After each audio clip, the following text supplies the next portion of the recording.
Welcome back to Infused Moods. I'm your host, Imani, and I'm so happy that you have decided to join me today and listen to our topic. So, first, you already know we have to talk about the beverage. I am really just drinking on smart water because I was going to steep some tea, but wasn't really feeling it today. So, it really just is a clean smart water day. I really enjoy smart water because it tastes crisp. Most water drinkers will tell you there's a difference between water, and I know that sounds crazy, but if you drink enough water, you'll be able to tell when something tastes crisp or fresh, for lack of a better description.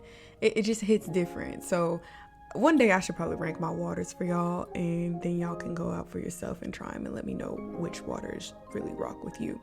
But I also like that inside of the smart waters, they usually give facts or little tidbits, which I kind of compare to Snapple. That's why I like drinking Snapple, because every time it's pop off the bottle, there's a little fact under there. I don't know, stuff like that makes me excited. But in this bottle today, it says your body is about 60% water. Don't forget to give it a refill.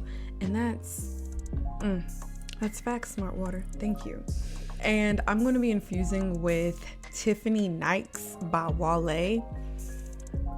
This song, to me, is a sleeper. I mean, probably other people know about it, but people didn't even know Wale had dropped an album like a few months back. So when I heard this, I was like, he's doing something different on this. And I'm all about production and beats, because in my mind, I am a future DJ, future producer, what have you. I'm going to attempt it all.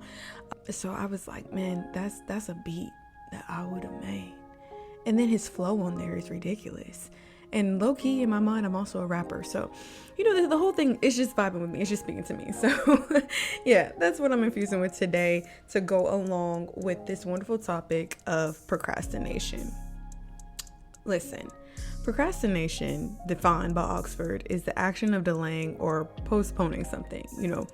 I like to joke and say procrastination is my middle name. And I think I started becoming a procrastinator back in high school. We all went to a fine arts school. There were a lot of class periods, a lot of changes, a lot of things that were going on. And honestly, I gotta even throw it back to 8th grade. We had this thing called a Georgia scrapbook. And if y'all find my teacher, Miss Williams, don't say anything, because she doesn't need to know about the life that we were all living. But there was this Georgia scrapbook that she wanted us to do. And essentially, I think she assigned it at the top of the school year. And it was a historical scrapbook of all these places around our city and around the state. And we were supposed to do a deep dive and, take pictures of us there and write up stuff. Cool. So the school year went through. All my friends and I were like, yeah, we gotta work on that Georgia scrapbook. And it got closer and closer to the deadline. And no, mind you, I was working on it, but I don't know what happened. I really cannot tell you. All I know is it was 5 a.m. the day it was due. And if you ever ask my mom, she'll probably just shake her head, because I was like, help.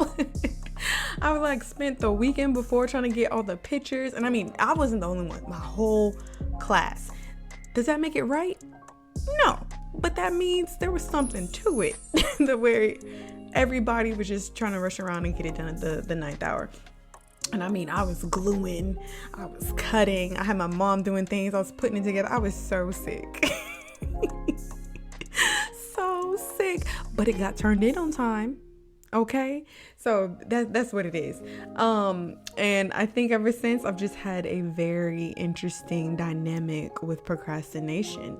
I can't shake it, and I have found that I do my best work when I procrastinate. So maybe that's what it is. And I don't know, maybe it's the thrill. I just really can't seem to leave it alone. But in the past year or so, I've really tried to find more ways to get stuff done ahead of time and not procrastinate, because it does feel good when an assignment is done or a creative project is done and you have time to just focus on other things and not stress about it. And I think I didn't like the dynamic between procrastination and stress for me, so I was just looking for alternatives. Now, there are 4 main types of procrastinators according to Insider, and they basically broke down how to have accountability coaches and how to not be one of the 4 main types. So I'm gonna link this for y'all so you can just read through it as well. But there's the performer who says, I work well under pressure. Myself. So this procrastinator, they say, forces themselves to focus by shrinking the time they have to tackle a task. The biggest challenge for them is getting started, and the solution that they have is flip the script and set a start date. When you focus on when you're going to begin a task and not when you hope to end it, you'll take a tremendous amount of pressure off yourself. Then there's a self-deprecator who says, I'm so lazy right now. And this procrastinator is the opposite of lazy. So when they don't do something, they are extra hard on themselves. We see this a lot with males. And they tend to blame the inaction on laziness or stubbornness rather than admit that they are tired. What they really need is to be more compassionate with themselves. So the biggest challenge for them is taking a break. We already know you're going to say you don't have time to rest. And the solution they offer up is to recharge and try taking a walk to give yourself space and to begin to rebuild your energy. The third type of procrastinator is the overbooker who says, I'm so busy. This procrastinator is a pro at filling up their calendar and is often overwhelmed. I'm so busy is probably the excuse they hear the most often. And then they said, interestingly enough, some of the busiest people that they work with get the most done. When busyness comes up as an excuse for not doing something, it's usually an indication of avoidance. Rather than facing a challenge head on or admitting they don't want to do something, it's easier to place the blame on having other important things to do.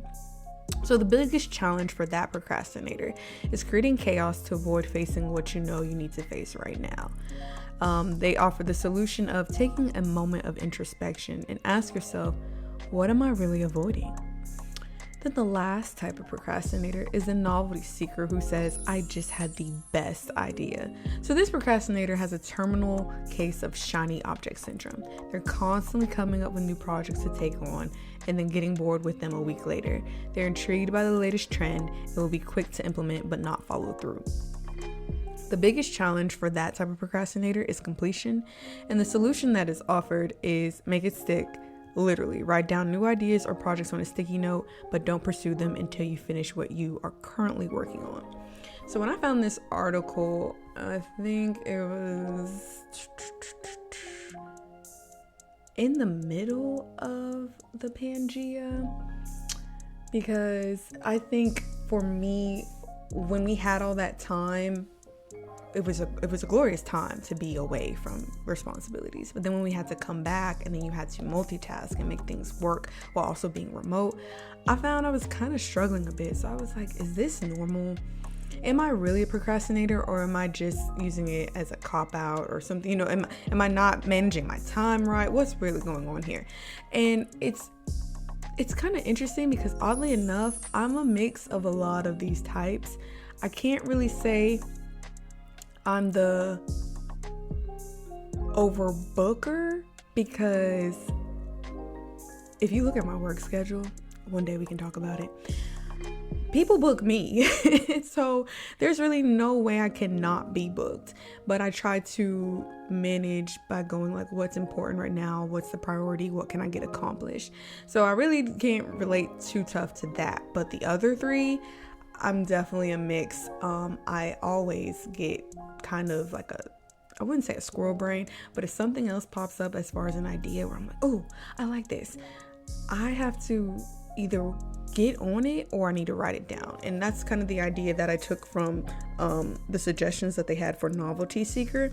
Any idea that pops into my brain, if I don't immediately write it down, it's a problem. I won't be able